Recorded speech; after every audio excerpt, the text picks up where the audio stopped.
I'm Rena. Welcome to Ag Inspo, the podcast that focuses on innovation and creativity in agriculture. In my travels across the U.S., my mind is blown by the farmers, ranchers, and business owners who are contributing to the richness of the agricultural landscape. My hope is that by sharing their stories, you will be inspired to have the courage to break through and bring an idea you have to life. Welcome, everybody. I am really excited, as I am every single week, to introduce our very inspiring farm family. We are going to be talking with Jake and Lara from the McGreal family farm, which is located in Northeast Iowa, and they are specializing in 100% grass-fed beef, but they also have a lot of diversity in their operation in that they produce vegetables, herbs, maple syrup, fruit preserves, and handmade jewelry. So I think you're going to be really excited to see how these world travelers met each other and came together and now have been able to merge not only their love of travel, but their passion for farming. So without further ado, I'm really excited to have you meet Jake and Lara. So Lara, Jake, it is so nice to have you on the show today. I am super excited for you to be able to tell your story to our listeners. You just have so many interesting things that are all coming together in an amazing, innovative idea. Why don't you start by kind of telling our listeners a little bit about yourself, a little bit about your background, and then tell us what you're up to today. Okay, so Jake and I, well, first of all, I should say thank you so much for having us. We're really excited to be a part of this and to share our story. So Jake and I met in Dubuque at Laras College. I graduated in 2014 and Jake in 2013. And when I met Jake, I had no idea he was from a farm family. I grew up in the west suburbs of Chicago and pretty disconnected to food in general. Like as a little kid, I would tell you that food came from the grocery store. But I don't know, Jake, if you want to fill in the blanks because there's a lot. So I grew up on a farm. My parents have been managing a cow-calf operation, beef cattle, for about 30 years now. And I actually grew up just down the road, a couple miles from where we live now, which is my grandparents' house. They moved 2 years ago. They moved to a smaller apartment just for, their convenience.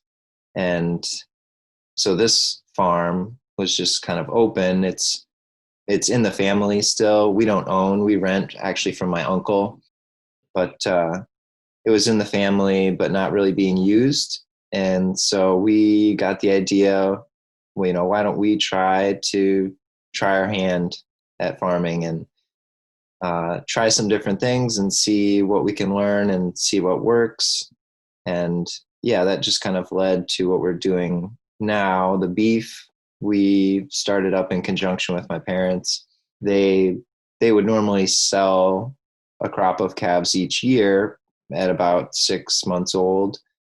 And we just are keeping some of those calves to finish out on grass and hay from our farm rather than selling them to someone else who would feed them corn.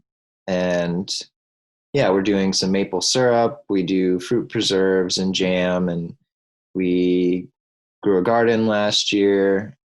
We're doing a lot of different things. It's kind of an approach, like an old-fashioned approach, I guess.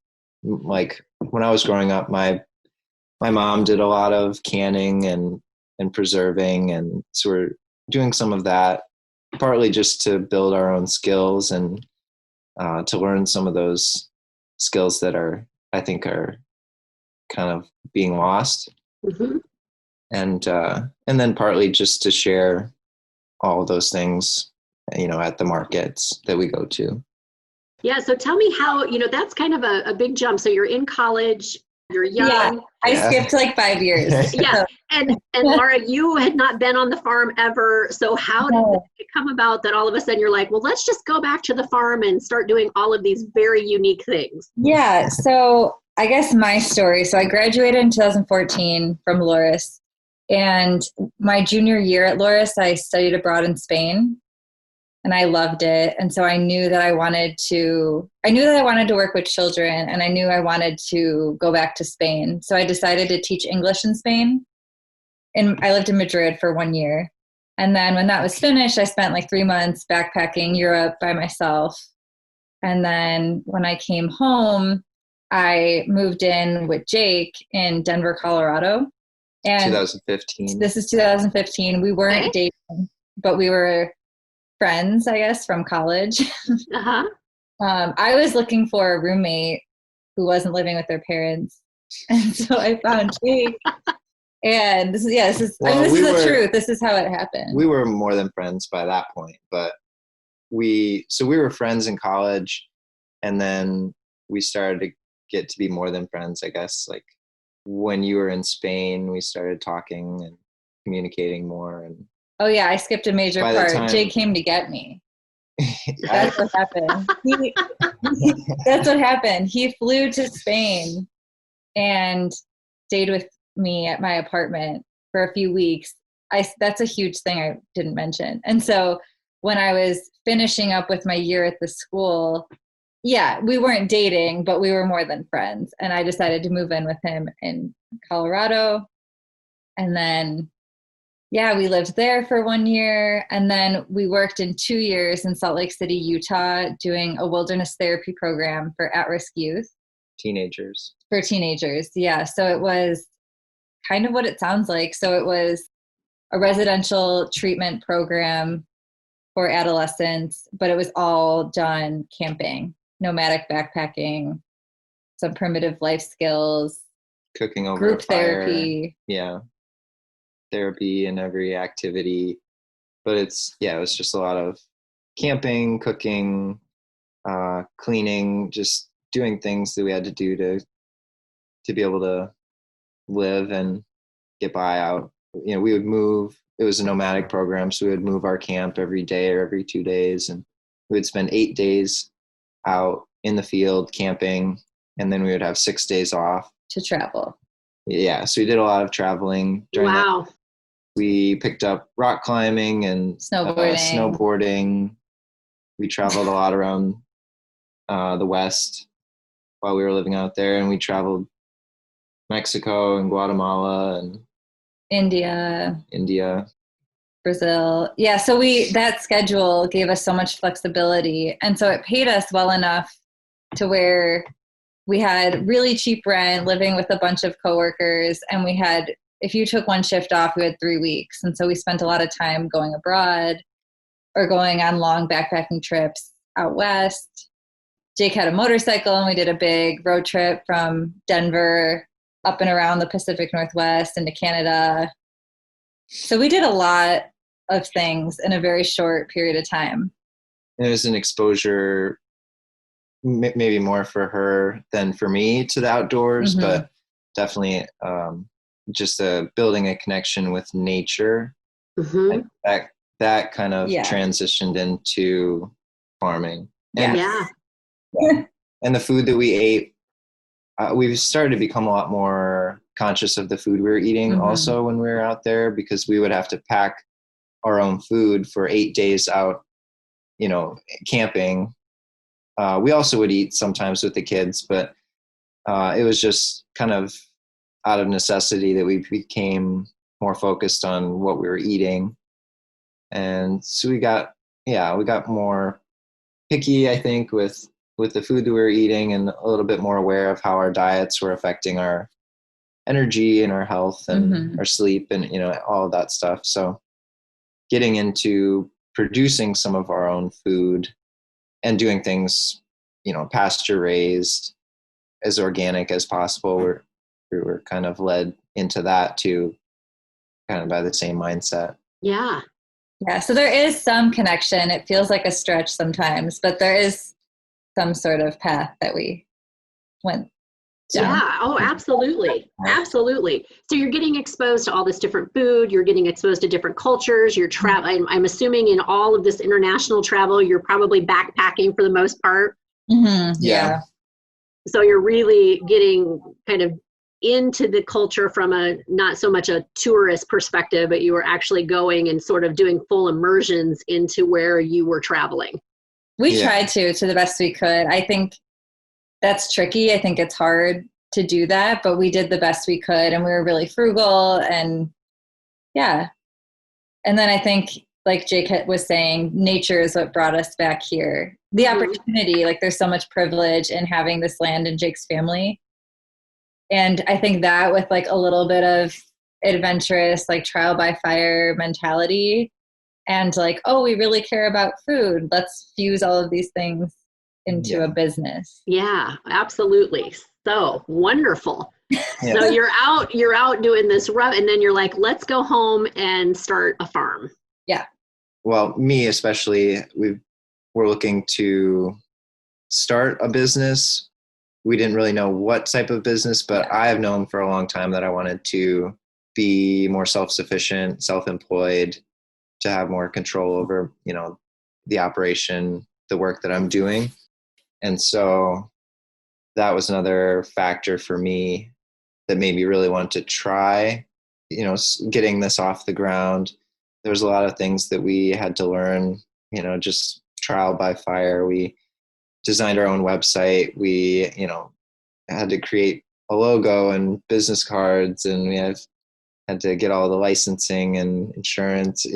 There's so many different things that go along with starting a business, and that was a really valuable experience for both of us, because we're both pretty independent people in our work and in our lives. So going forward, I think in the future, this business is probably going to change.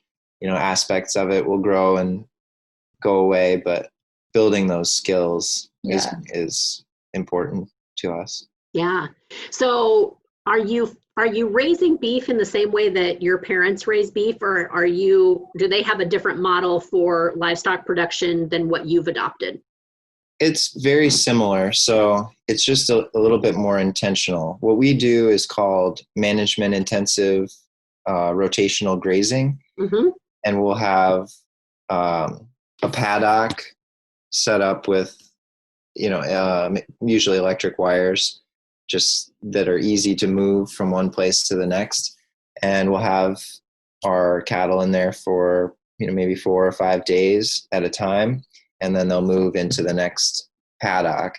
And that way that they get the most nutritious parts of the grass. They eat what they like the most and what's the best for them, and then they move on to the next spot. So they're not having to kind of clean up the scraps. And then it also helps the grass to come back faster, and they're fertilizing the ground too. It's kind of a self-sustaining system. Yeah. And it seems to work the best. What my parents do with their herd of cows is basically the same, but it's just on a bigger scale. So they'll maybe move, instead of our group of 20, they'll have a group of 60 or 80 cows, and they'll move them into a big pasture for maybe 2 weeks until the grass looks like it's, kind of a little thinner, and then they'll move on to the next. So it's the same type of thing. It's just on a little more of a management intensive scale. Yeah. So what was the initial idea? Was the initial idea to produce beef, or were you thinking more along the lines of the vegetables and some of the other things that you do? Like, just talk about how your idea evolved. Where did you start, and how did everything come about? Because now it sounds like this is pretty diversified, pretty robust. It's probably 365 now that you're doing so many cattle. So talk a little bit about the evolution of your idea. Okay, so I was inspired by a book by Barbara Kingsolver. She's one of my favorite authors, called Animal Vegetable Miracle. I don't know if you're familiar with I have read that. Yeah. Poisonwood Bible. Love that book. Yeah, I love her. And just that really inspired me to go for kind of a holistic approach, and being able to produce as much as you can with the space and land that you have. So we have chickens, so we were getting our eggs from our chickens. We had the beef cattle, so we were able to eat beef. After reading that book, I stopped eating just any chicken or just any pork. Like I got really picky, as Try Jake to was get saying more earlier. things locally. Yeah, more locally sourced, more intentional with the practices around the production. And so I guess the book inspired me to take that holistic approach of sourcing what you can from what you have. And then as far as well, we don't have to get into diversifying.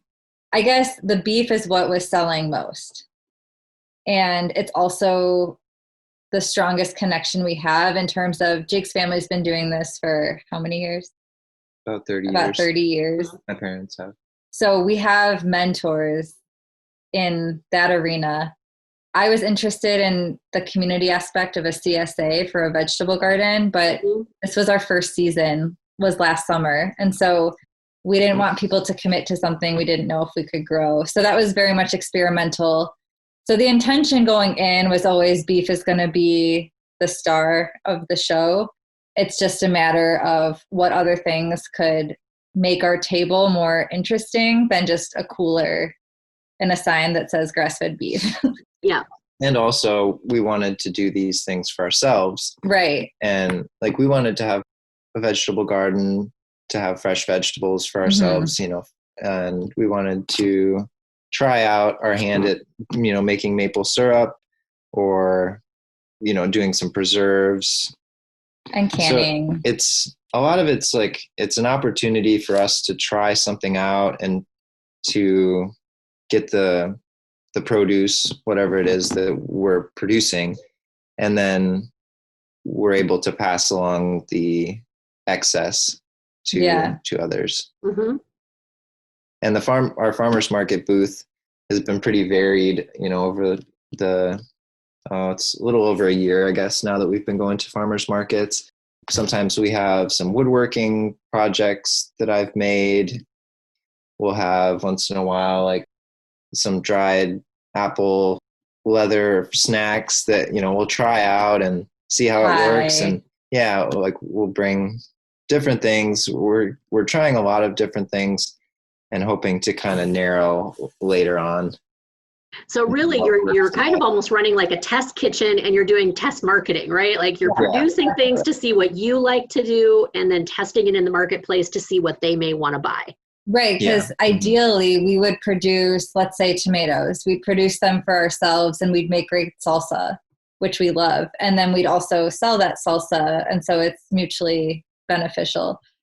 So that was the intent. And also, like, we really did want to keep the beef as, like I said, the highlight. And that's consistent every week. Mm-hmm. So our regular customers know that that's our thing. And everything else is almost just part of the aesthetic of the booth. And just kind of shows that we don't just have beef cattle. We have this philosophy around living off our land. Yeah, definitely. Showing that at our booth. Mm-hmm. And like you said, testing the market. Yeah. So now take me a little bit further into your thinking, because I know that you're now working on the next evolution of creating community around food. So talk a little bit about where you're at today and what you're working on. So we're currently attending the winter market in Dubuque. We go every Saturday. We started that last February. So it's been about a year we've been doing the farmers market, and that has really grown for us. We've got a lot more regulars now than when we started, and just the traffic, the people that we interact with every week, it seems like it just grows every week. And so that's been really promising. And we do want to continue to provide, you know, the produce and things that we're selling at market now. But over the course of the last year, we've really seen how successful and popular food trucks are at the markets that we attend. And thinking about it more, you know, we thought, well, boy, that could really be valuable to our business, because we have the advantage that we produce a lot of the ingredients ourselves already. And we're already attending markets where we have rapport with customers.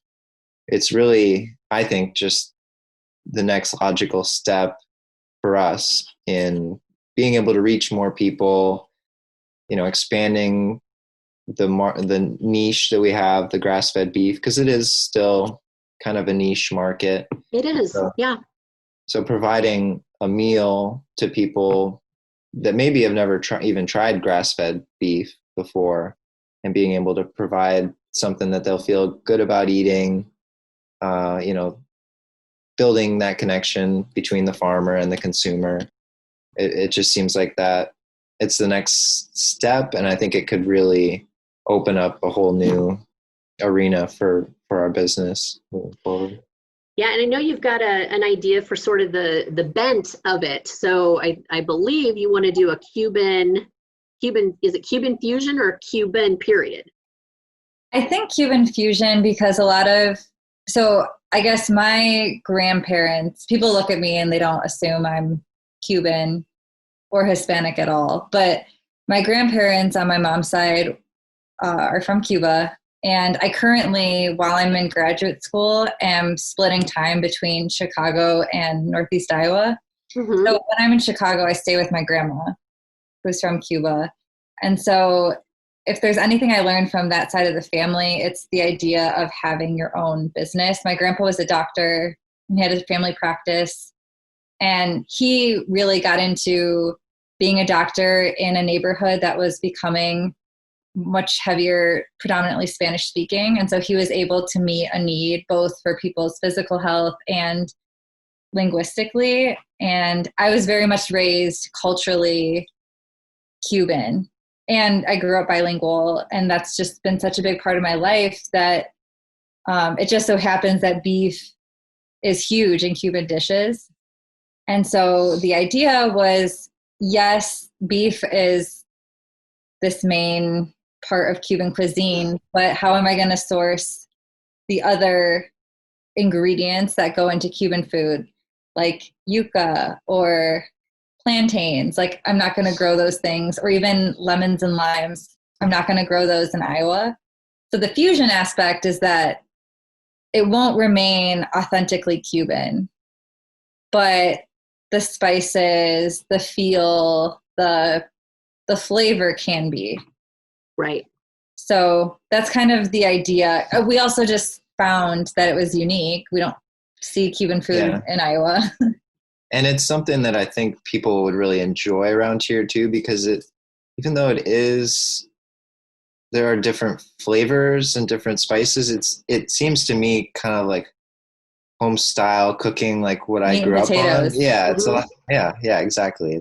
It's hearty food, pretty simple ingredients, but just good soul food, I guess. But it's not something I think that most people, if you ask them, tell me one Cuban dish, I don't know if most people in Iowa would be able to name one, honestly. I probably couldn't have before I met. Probably not, but I think the nice thing about Iowans is that we are very curious about food. Like, we like to try new things, and we like the exposure to different ways of seasoning things. And if it has meat in it, I mean, you pretty much got Iowans like right from the get-go. It's like, meat? Okay, I'll try that.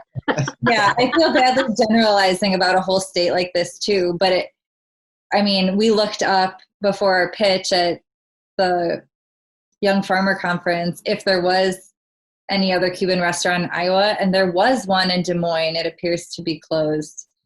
So yeah, like all of those things kind of, and really it's fusing our two worlds because we do come from different backgrounds, and it gives us the opportunity to combine them and diversify this business model. Yeah, absolutely. I think that's fabulous. So is this next season when you are planning to launch, or are you a little bit further out than that? We're a little further out than that still. So we did win $2,500 at the Grow Your Future Award. Our budget for getting the truck up and running, equipment and licensing and stuff is about $15,000.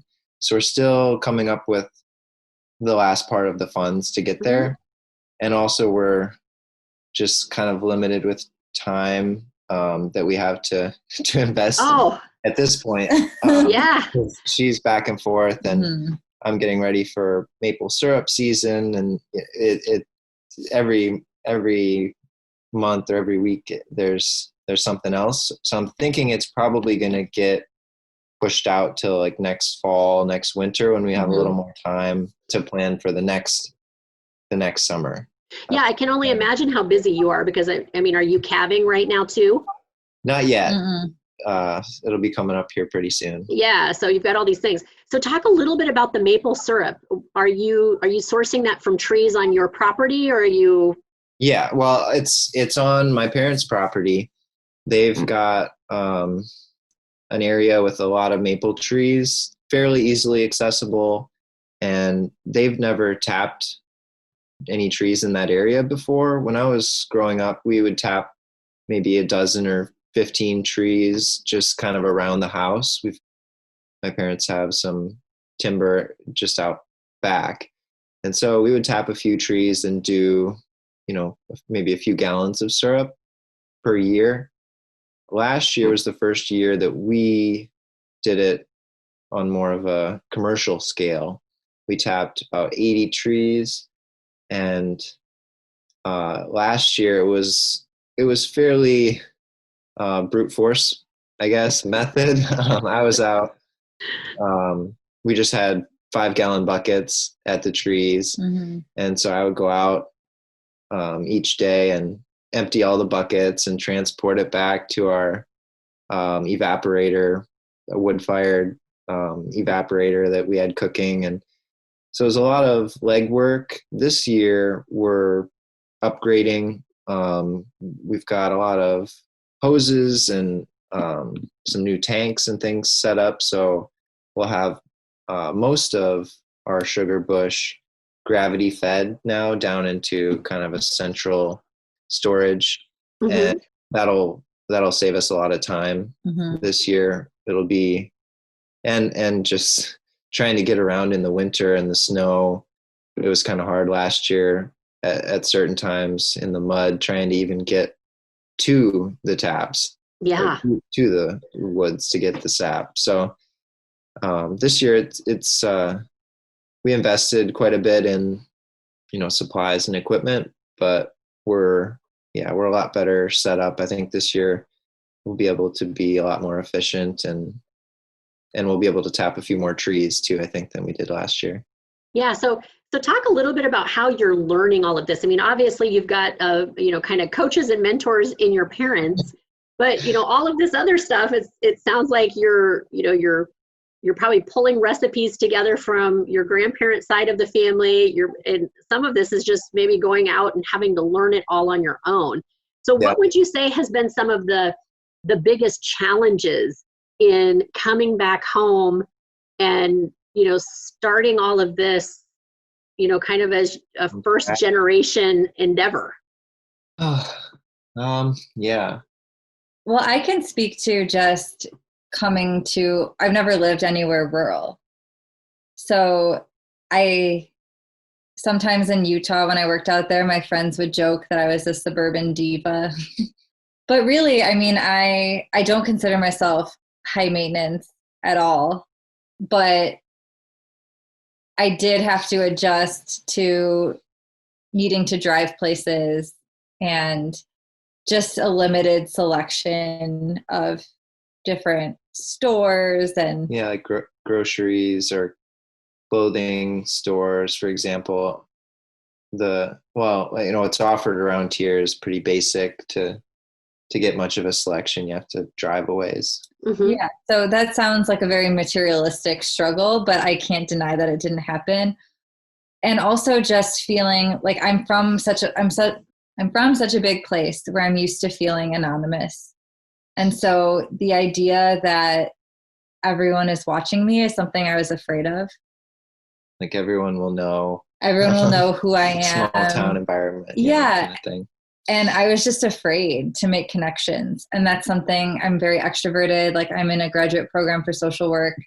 I have these ideals of being so community involved. And it was hard starting somewhere new like this, where I didn't have a group of friends that I already knew. Everything was fresh.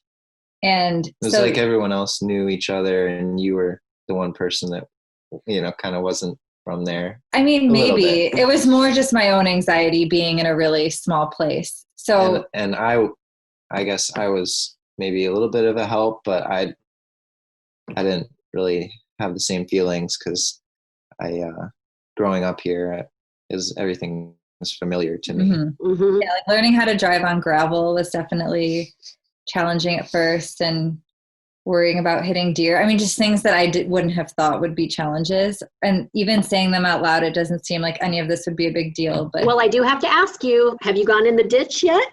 No, I haven't. On the gravel? I haven't. I've come close. Okay, well then you're doing really good. I think you have passed gravel 101 if you haven't gotten sucked into the ditch on the soft side. So, but yeah, all of these are such small things. I would say business-wise, my biggest challenge was just having enough confidence to put myself out there. Like, here I am on Facebook, here I am now on a podcast, here I am in this newspaper article, and just this fear of rejection or a fear that I won't be able to portray myself the way I want to be seen.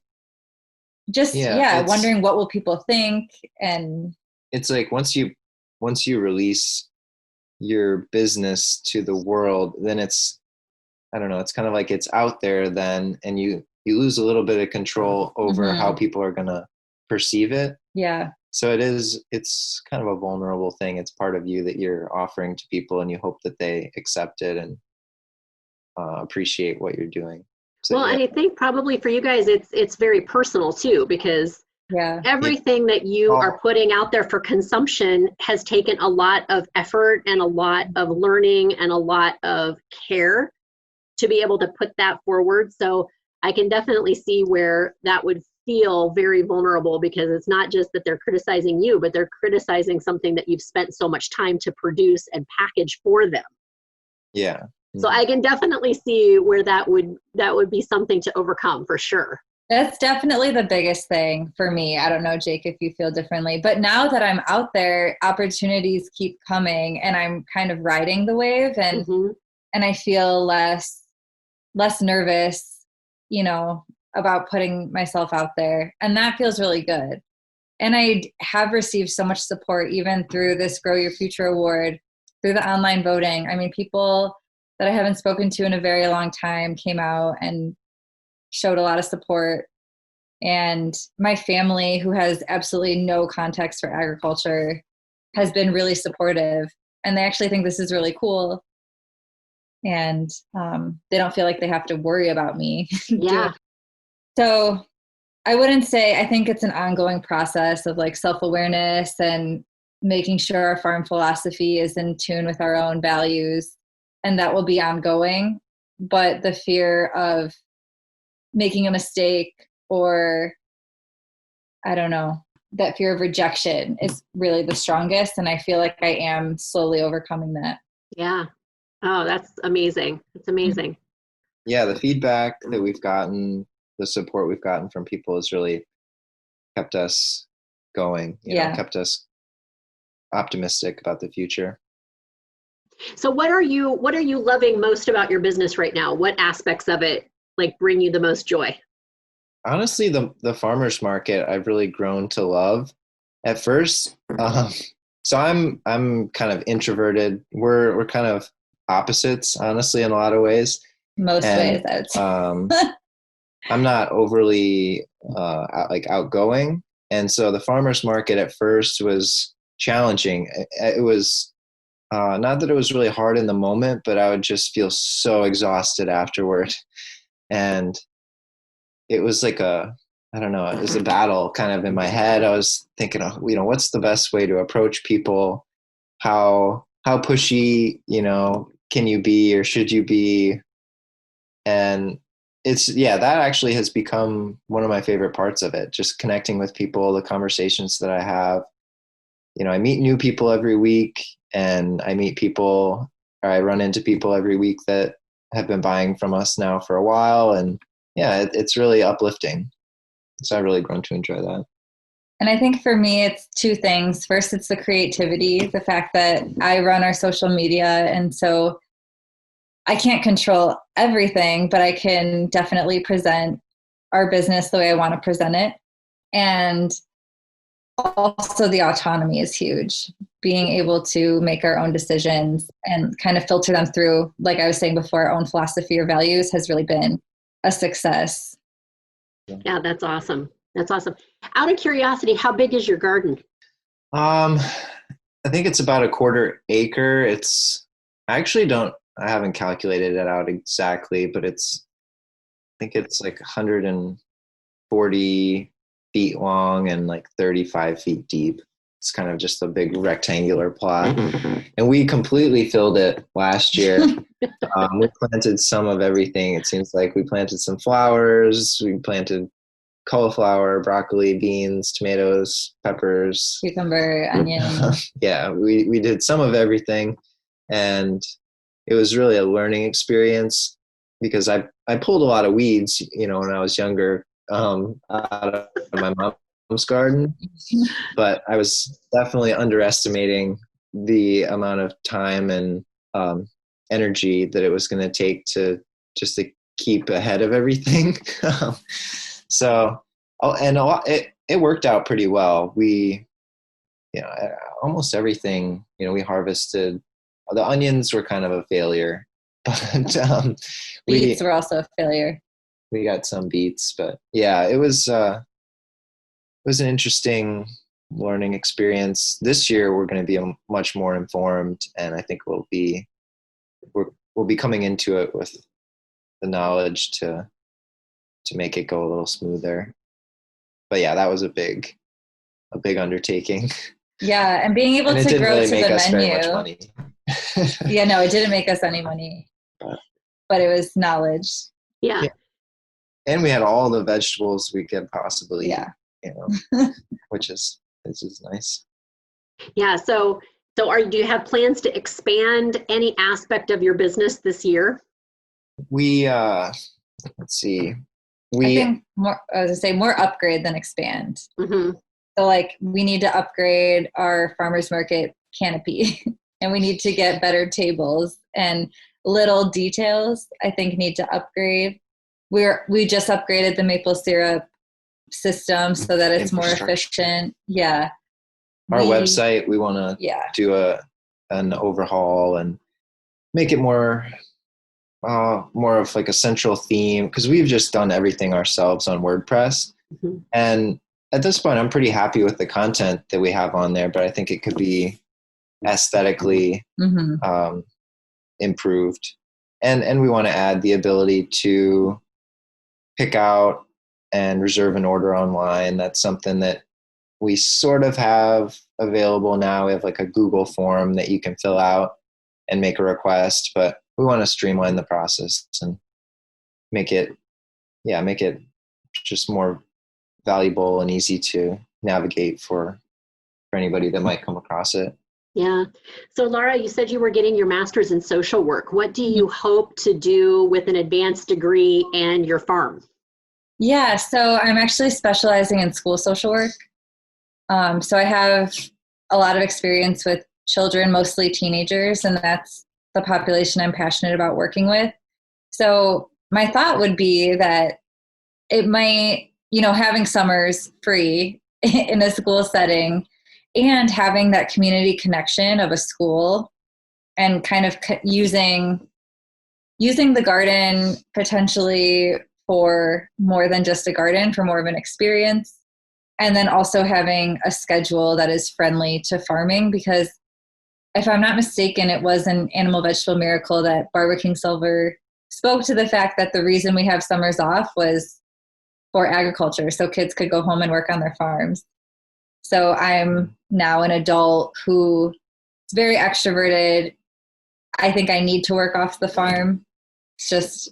It suits me. Mm-hmm. But then being able to come back to it and have it in my free time. And possibly to bring people here as well, to have events on the farm, to share knowledge. We've got a significant amount of space here. The house that we live in is is very big for the two of us. Yeah. And then we also have a cabin that has a fire pit, and it's off grid, I guess, but it's a nice little gathering place where we could hold events, or we've talked about doing something like a camp for kids in the area that would want to learn about gardening or maple syrup or anything else that we do around the farm. And then also with our experience in wilderness therapy, we've got a whole arsenal of different therapeutic groups or activities, things that we've done, you know, to spark a conversation. Yeah, outdoor skills, survival type skills too. But I want to say that this is way down the road because, right, like food truck is, that's where we're headed. I feel we have a lot of dreams and we're very visionary. And I think that's just us being adventurous and valuing self-development. And so that translates into the business.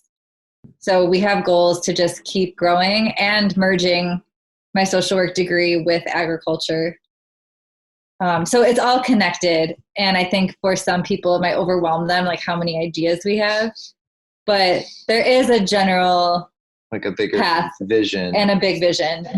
Yeah. The steps we take to get there aren't clear necessarily at this point, but yeah, I think that that's amazing. And I work with a lot of entrepreneurs, and they say that in the world of entrepreneurs, about 50% of entrepreneurs are very visionary people. Like they have so many ideas that they kind of blow themselves out of traditional jobs because they just can't find a place for those ideas to live. And then the other 50% are people that are good entrepreneurs because they have the ability to put processes in place, and they can take an idea, calmly to market, and they can create systems and processes around it. So it doesn't surprise me at all, with all the ideas that but you're in the channel, definitely. And one of the things that I heard recently is that we as human beings tend to get into thinking about that it should be one thing or the other. And she was really challenging people to think about creating a mosaic, meaning that lots of different things can fit together into a path to create this very vibrant sort of quilt, rather than limit ourselves to, well, we're beef producers, or we're vegetable, or we're this, or we're that, but to create these mosaics. And it sounds like that's exactly what you're doing with your business, is you're finding all these lovely things that can plug into a central theme to merge, the lifestyle that you want with the passions that you have for production and for just helping a community remain healthy. So it sounds like intentionally or not intentionally, that is exactly what you are creating for yourselves. Yeah. Yeah. And I think we've gotten some feedback, like you need to narrow your ideas down. And I am a firm believer that maybe half of the things I speak about right now will fall off the table next year. But I think that there's definitely value in having an open mind, because I really just think you can never be prepared for the opportunities that might present themselves. And yeah, I think as long as we keep working hard and pursuing the ideas that we have and that we like best to the best of our ability, we'll be rewarded. Yeah. Yeah. So just out of curiosity, like the land that you have, it sounds like you've got a lot of biodiversity in your land. What do you hope that you will, increase your cattle herd to with the grazing style grazing that you want to do? How many cattle can you sustain in your current farming operation? It's a good question. We've got a lot of room for expansion, and I think moving forward, my parents would like to convert more of their business over to finishing on grass, and they could maintain a much smaller herd if they were doing that. It would be more intentional, and they would be getting more of a premium for the product. So I think, I don't know, I think it would be possible for us to get up to maybe 100 head a year. I think we're a ways away from that as far as our just logistically, being able to get there. But it's definitely growing. There's some things we're still working out, freezer space and storage, how to keep things in stock year round, during the busiest parts of the summer where everyone's grilling. And then, this time of the year when our cows are not gaining very much because they don't have the fresh grass and it's kind of cold, so they're burning more calories. So this time of the year, we don't want to, if we can, get things taken to the butcher. And so it's kind of, it's a process trying to meet that changing demand different times of the year. But so far it's been manageable, I guess. We started last year, we had 8 head of cattle that we sold out either at market or quarters, like bulk sales off the farm. And then this year we have 20, and I think we're on pace. So far this year, since New Year's, we've been doing just stellar at market. And so the way we're going now, we're on pace to sell those 20, I think, this year. And so we'll have to see how this year goes and, what we'll want to do for next year. But really, my parents, we're doing it kind of in partnership with them. And so there's a mutual benefit for them. They're happy to convert more of their operation over to doing grass-fed as we, find success in the marketing and build up our customer base. Yeah, that's wonderful. That's really great. So what kind of a draw does your farmers market get? Because you're near Dubuque, correct? Yeah, we're not in Dubuque County, but this was partially me because we went to college in Dubuque. I felt really comfortable there and we had some connections there. So that's why we chose Dubuque. And then were you curious about the type of customer? Well, I'm just kind of wondering, like, how big is your sort of reach right now in terms of where you're finding your markets? Oh, I see. I would say Northeast Iowa and Des Moines, actually. We've done a few deliveries to Des Moines, and then there's a growing market in Chicago as well. So we don't have any intentions right now to ever ship across the country. We want to keep it relatively local. I justify Chicago because I go back and forth anyway for school. So it's actually really convenient. And a lot of my family is ordering from me now too. So I can just send a text that I'm going and gather some orders and then drive home with some meat. Yeah. So I think there's a lot of potential in Chicago. We've been able to get rid of most of it here in Northeast Iowa. Wouldn't you say? Yeah. Yeah, the Dubuque market is one of the better attended markets in the area. Cedar Rapids is good as well, but as for us, Dubuque is the biggest one that's within pretty easily drivable distance.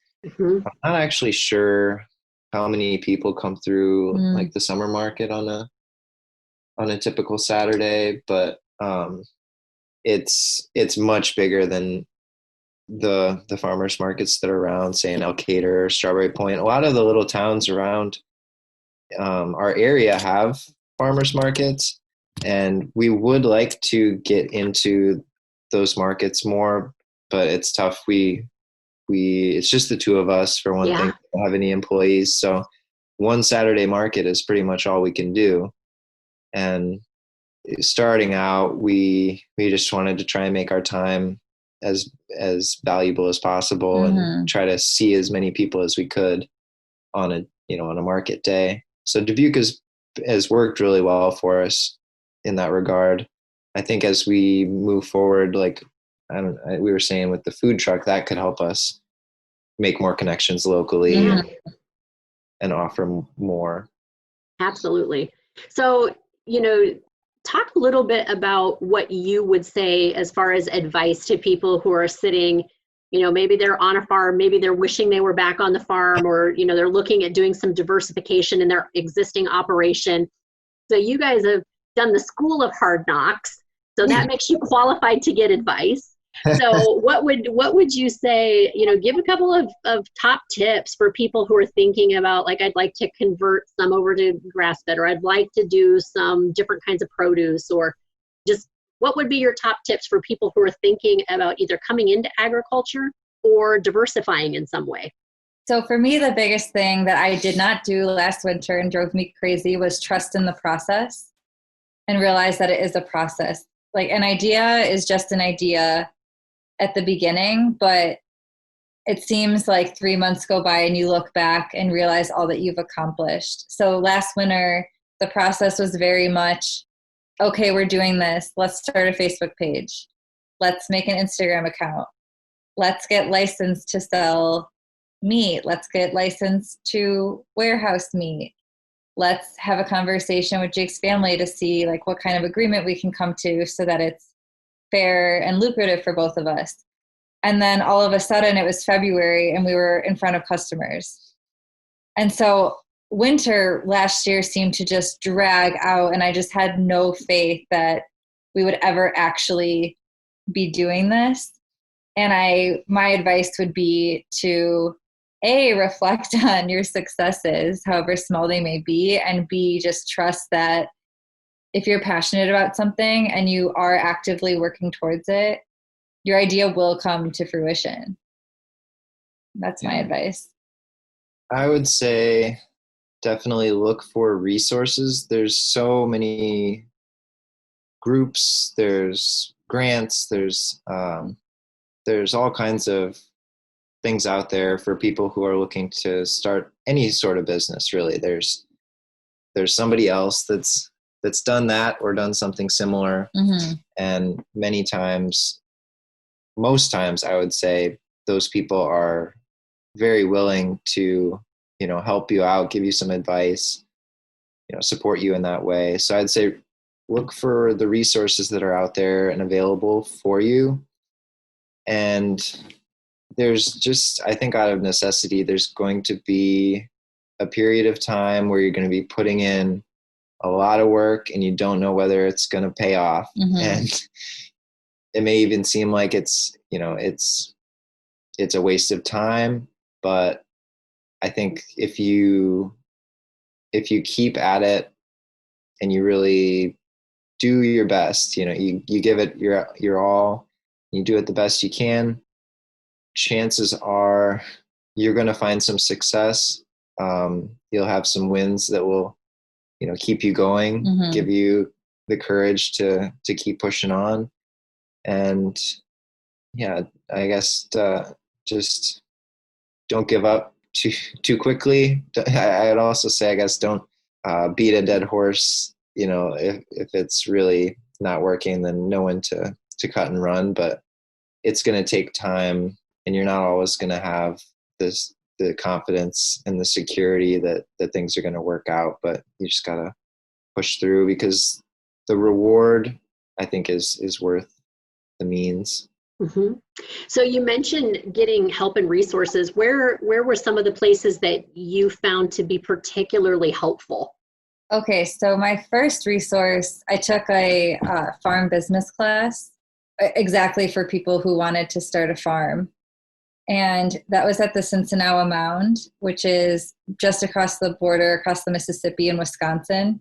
And so that class, it was free. It helped me network and connect with other farmers, swap emails, which is another part of the advice, is to network, because that opportunity led me to meet another vendor at the Dubuque Farmers Market who I have connections with. So I would say I started there. We got involved through the Dubuque Extension Office and attended networking events. We joined Practical Farmers of Iowa and attended a conference there last year. And then this year we did the Young Farmer Conference with the Farm Bureau. So I do believe in diversifying, even if in terms of your resources, like if you think something might not apply to you, you still might meet someone who knows someone that went to church with someone. I mean, you just never know where the connections will lead. So those were the main resources I used to get started. And then more recently, we were involved to participate in a very small local producer network that is looking to support each other and collaborate within a 25-mile radius of our farm. Oh, wow. they're putting together kind of a reference of the producers in the area and what they produce, so that people in this area can just be more aware, I guess, of what's available. And I think it's part of the local food movement as well, trying to get more of your produce locally if possible. Yeah, and all of those organizations that I mentioned have different field days and farm visit days and tours that we've kind of done on other farms to gather inspiration. I think I didn't listen to very many podcasts. I read books and gathered information there. A lot of YouTube and yeah, Googling. Like self-taught. We need to make a business logo. Like, you know, how can we do that? Yeah, there's a lot of resources online for, I don't know, we really did a lot of our, a lot of research into different things, because we were doing a lot of it ourselves and trying to save as much money as we could. But I would say, like, just other small farms doing similar things for not only their knowledge, but also the support network. So we have 2 other small farms in our county that are also doing really intentional farming. And we spent a lot of time with them last winter, and we're really inspired by their models. They've been doing this longer than us. And this whole idea of collaborating and networking, and that's a resource in and of itself, I think. Yeah, I think that's a really amazing trend that's kind of happening in a lot of different industries, is that we don't view each other as competition, but we actually view each other as collaborators and neighbors. Yeah. I think we're starting to have that neighbor feeling come back to agriculture a little bit, where we're not just competing for resources all the time. We're actually kind of here to support each other. And I think that's a great thing. I think it's amazing. Yeah, and there's so much out there that we haven't tapped into. It seems like every time we meet with someone, they share a new resource. And I think eventually we could add more to our, our pool of resources. But you never know when that flash of inspiration is going to come. And it seems like it comes more often from other people than just, organically. It's amazing how much I've learned from doing podcasting that, translates back to my own business. Like I had a podcast yesterday and interviewed somebody that she gave me advice on my business. And I was like, okay, that's awesome. I actually got some coaching for doing podcasts. That's awesome. Yeah, it's amazing. Yeah, so I think any way that we can make community and support each other, I think it's a wonderful thing. I don't see any downside to any of that. So it's neat that you're finding that community of people who are there to support, because we definitely all need neighbors. Yeah. And they're there, We moving back here, honestly, I didn't know like what kind of a community we would find. Most of the people that I went to high school are not around anymore, or if they are, a lot of people I haven't been in contact with for years. So I didn't know, and being in a rural area, who we would find to add to our, our community. But there are lots of people out there.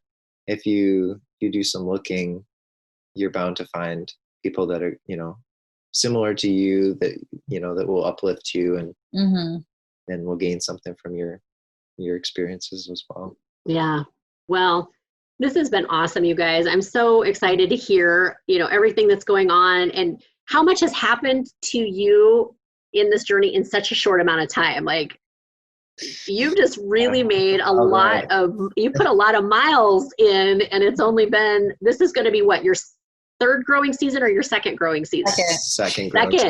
Yeah, you guys are already starting to sound like old pros. Like, we've been doing this. We know everything. We got this. Yeah, it's exciting to think about, where we could be in another 3 years after what we've been able to accomplish in a year and a half. Yeah, well, it's just amazing. And I wish you nothing but the best. So if people want to follow you, connect with you, like start stalking you for that food truck and like starting to, fan mob you around the launch date of that, how would they connect with you, follow you? Go ahead and give us your credentials. And what we'll do is we'll make sure that that's in the show notes as well. So if people are driving, don't freak out trying to grab a pen. We'll have it in the show notes where you can just pause and go out there and connect with them directly. But go ahead and tell us how we can connect with you. So our website is just McGrealFamilyFarm.com, and McGreal is McGreal. And then that is also our handle, McGreal Family Farm, on Instagram and Facebook. Okay, excellent. So Instagram is my favorite tool.